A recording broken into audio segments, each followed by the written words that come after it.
Hello viewers, வீட்டிலையே மஞ்சள் விநாயகர் எப்படி செய்கிறதுன்னு பார்க்கலாம்.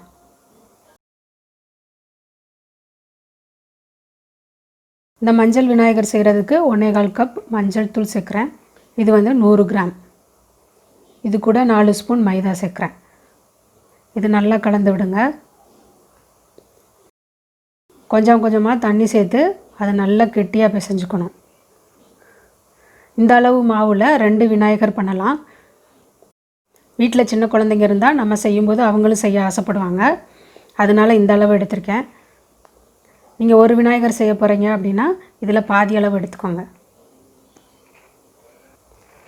இப்போ மாவை நல்லா கெட்டியாக பிசைஞ்சதுக்கப்புறமா நமக்கு 11 உருண்டைகள் தேவைப்படும். 6 உருண்டைகளாகவும் 5 இது கொஞ்சம் நீல வாக்குலையும் உருட்டிக்கிறணும். இப்போ அதிலேருந்து ஒரு உருண்டை எடுத்து அதை நல்லா உருட்டிட்டு உள்ளங்கையால் நல்லா தட்டிக்கணும். இது பீடத்துக்கு. விரிசல் விழுகிறத விரலை தண்ணியில் தொட்டு அதை அப்படியே நல்லா சேர்த்து விடணும்.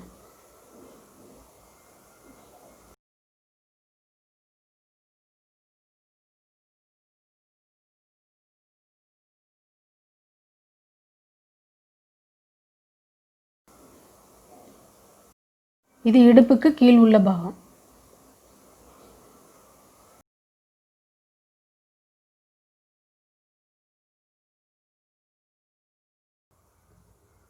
ஒவ்வொரு பாகமும் வச்சதுக்கப்புறம் தண்ணி தொட்டு அது நல்லா அப்படி தேய்ச்சி விடணும். அப்போ தான் விரிசல் விழுகாது, அதிலேருந்து கீழே விழுகாமலேயும் இருக்கும்.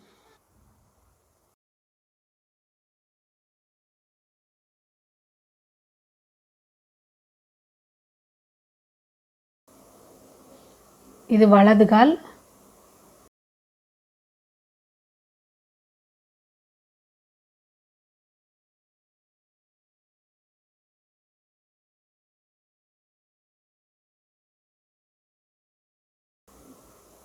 இது இடது கால்.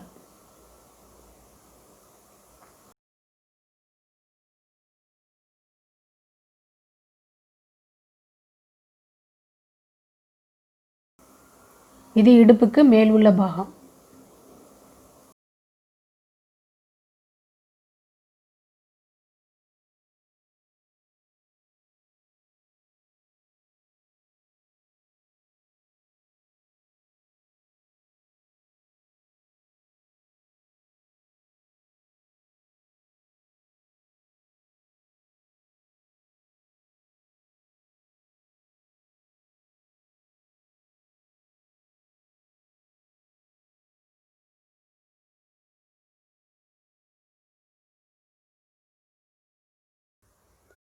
இது கழுத்துக்கு.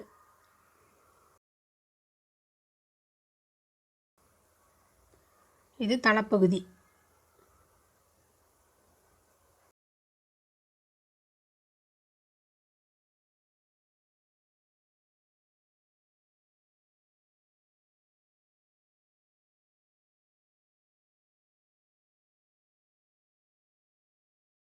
இது துதிக்கை.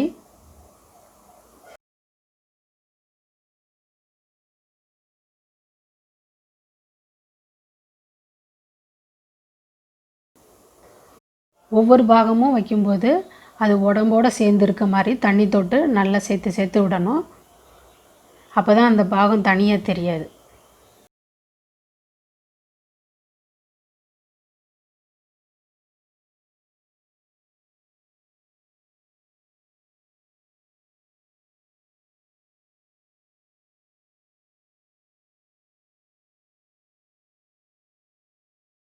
இது வலது கை.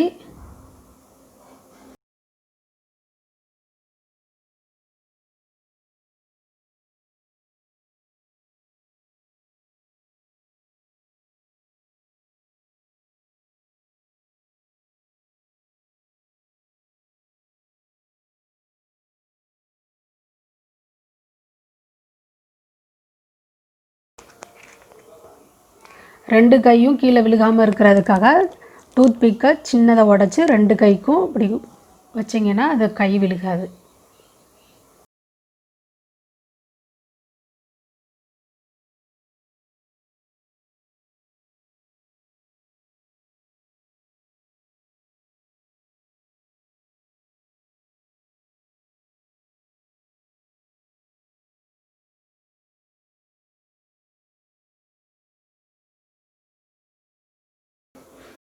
இது இடது கை.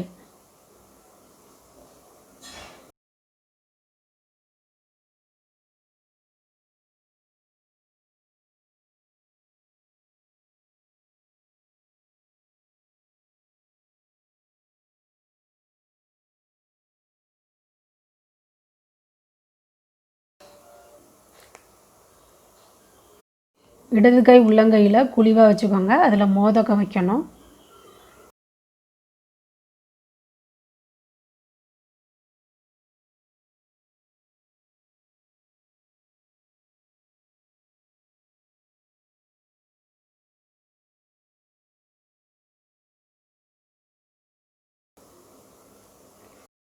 சின்ன உருண்டை எடுத்து உள்ளங்கையில் தட்டினா ரவுண்டாக வரும். அதை பாதியாக கட் பண்ணோன்னா ஒரு பாதி வலது காதுக்கு, இன்னொரு பாதி இடது காதுக்கு.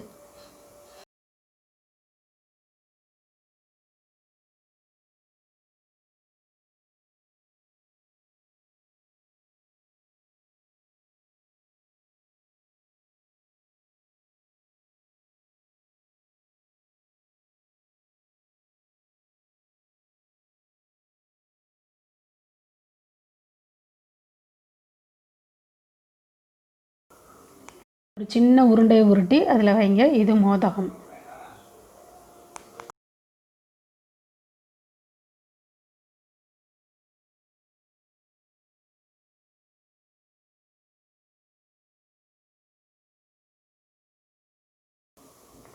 கண்ணுக்கு 2 மிளகை அழுத்தி வைங்க.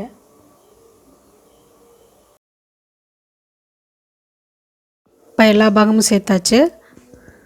இதுக்கப்புறமா ப்ரஷ்ஷை தண்ணியில் நனைச்சிட்டு பின்னாடி பாகத்தை மேடு பள்ளம் இல்லாமல் நல்லா ஈவனாக தேய்ச்சி விடணும். பின்னாடி பக்கம் பார்த்தோன்னா அது சமமாக இருக்கணும். அதே மாதிரி முன்னாடி பாகத்தை ப்ரஷ்ஷால் நல்லா சமமாக இருக்க மாதிரி அப்படி லைட்டாக தேய்ச்சி விடணும். ஒவ்வொரு பாகமும் உடம்போட ஒட்டி இருக்கிற மாதிரி அதை நல்லா அப்படி லைட்டாக ப்ரஷ்ஷால் அப்படி தேய்ச்சி விடணும். விநாயகர் தயார் பண்ணியாச்சு. இனி டெக்கரேட் பண்ணிக்கலாம். விபூதியை தண்ணியில் குழச்சிட்டு உங்களுக்கு எப்படி டெக்கரேஷன் வேணுமோ அது மாதிரி செஞ்சுக்கோங்க.